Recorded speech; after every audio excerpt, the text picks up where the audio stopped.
Good morning. This time I'd like to move on to a more realistic example of a decision tree, which you can see right here. This is an interesting example. It's about wildcat drilling. I suspect that this application with wildcat drilling might be the kind of thing that got decision theory on the map. Howard Rafa did an amazing job of popularizing and propagating these basic concepts that came from von Neumann and really Bellman, because this is dynamic programming, a simple application of it. In this example, this more realistic example, there are two stages in decision. You'll see two squares here. You may get to this second square or not, depending on what you decide here. A two-stage decision problem. When you think naively about wildcat drilling, it sounds as if the problem is very simple. You do your studies, you go to a place, and you drill or you don't drill. But in fact, there is a third option. You can buy information. You can do something called a seismic test, which is not definitive. Think of it as like some of these medical tests. After you're done, you can get a false positive or a false negative. You don't know for sure, but it buys you some information. Once you do the test, the probabilities change for you. You have different information. The prospects look different depending on how the test comes out. Of course, doing the test doesn't make the prospects better, but if the test comes out better, the prospects look better. If the test is negative, they look worse. In this example, you start out with three choices in a particular oil province. You can do nothing and quit if the numbers don't look good enough. You can just go ahead and drill. Why waste money on a test if you know you want to drill anyway, regardless of how the test comes out? So you could just go and drill. Or you could spend the money to buy information, to do a seismic test, and then depending on how the test comes out, if it looks good or it looks bad, then you face a decision, then do you want to drill? Now, in putting this decision tree together, I left out a possible node. If the test looks bad, you still could drill. But I'm leaving that out for two reasons. One, I don't want to clutter up the paper. The other one, if you're going to drill anyway, there's no point doing the test. Why waste money doing the test? On the other hand, some people would say down here, even if the test looks good, why consider not drilling? And I'm not sure about that. And if you're not sure, put the option in there and evaluate it. Let the math make the decision if you feel any uncertainty, because the math is going to work.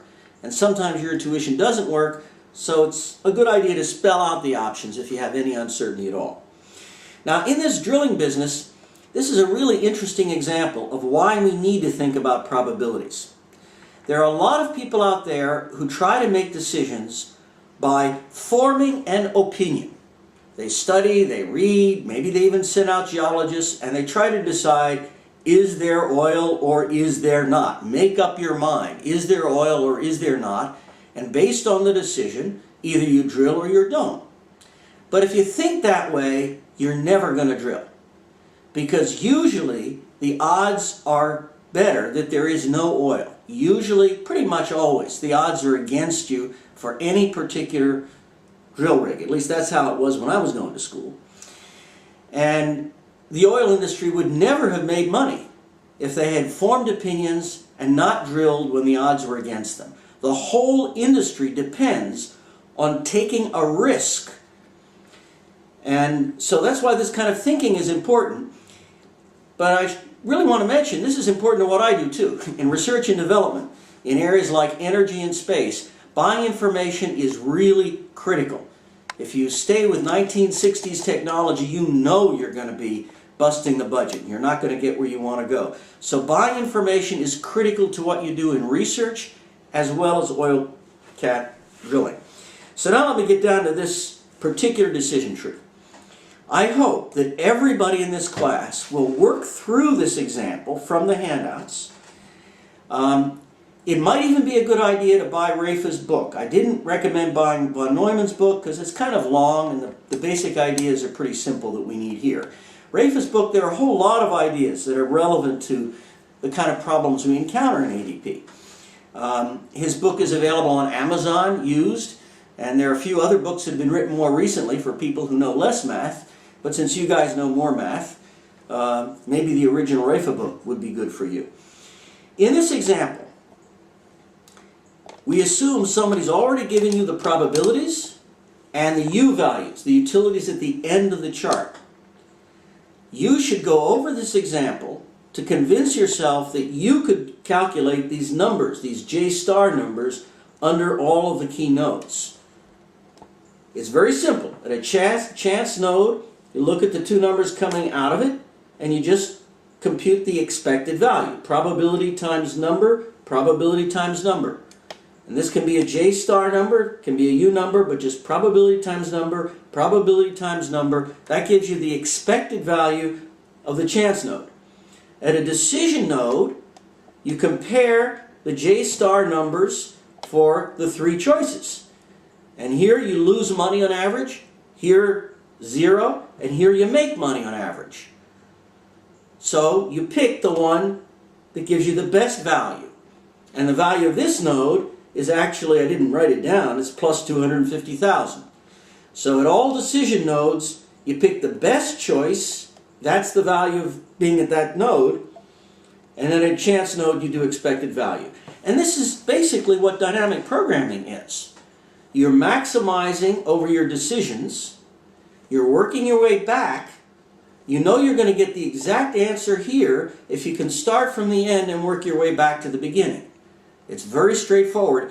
Problem is, in dynamic programming, it isn't always a forwards tree. Sometimes you go into circles and then you have to use more sophisticated math, which is exactly what we're going to get into. Now, one more thing I'd like to say about this chart.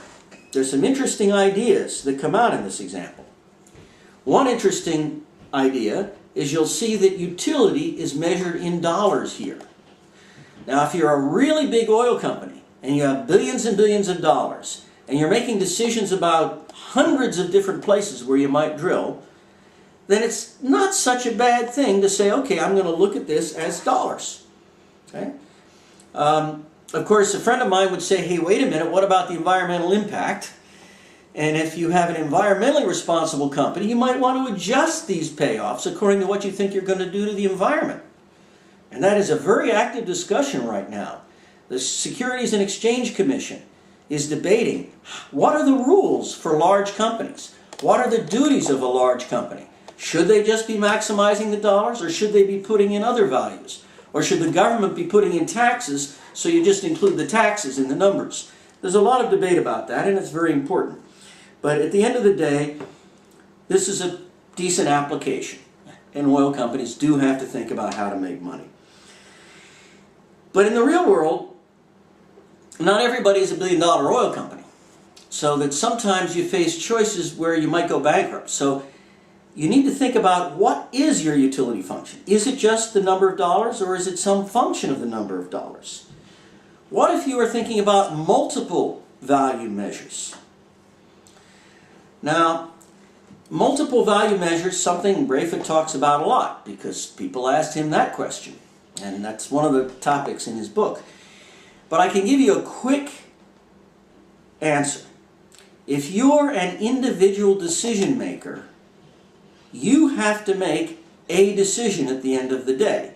You can't say, this is my environmental decision, this is my money decision, this is my future technology decision, and write a nice paper on the 3 different decisions you made. In the real world, you have to make a decision. You have to combine these factors. So you need to decide what you care about. What is your utility measure, considering all of the factors you're worried about? So when you measure your utility at the end, it should be something like a sum or combination of the things that you're worried about. For a single decision maker, if you don't make up your mind, you're going to lose, even by the values you have. On the other hand, when there are many decision makers, they have to figure out how to make a deal. And that begins to get into game theory. If people really have different values and it's different people, we enter another realm of economics. So in the next talk, I'm going to talk about some of these concepts from economics, which are crucial even to us people in RLADP. I'm going to talk about interest rates, I'm going to talk about multiple decision makers or agents, and the cost of inconsistency. Now, all of these topics I've talked about so far are already out there in the literature. I mentioned Rafa's book. All you have to do is take Rafa's course in the Harvard Business School. But most of you folks are not about to go up and spend a year in Harvard. For reasons of time, I want to just give you the key ideas. And if you're interested, you can read a lot more about these things. But I want to focus on the key ideas which a lot of people in ADP don't know about. A lot of people make mistakes in engineering because they don't really fully understand these key concepts about what ADP means, what dynamic programming means. So next time I'm going to talk about more of these concepts from economics, and then I'll move on more directly to the Bellman equation. Thank you.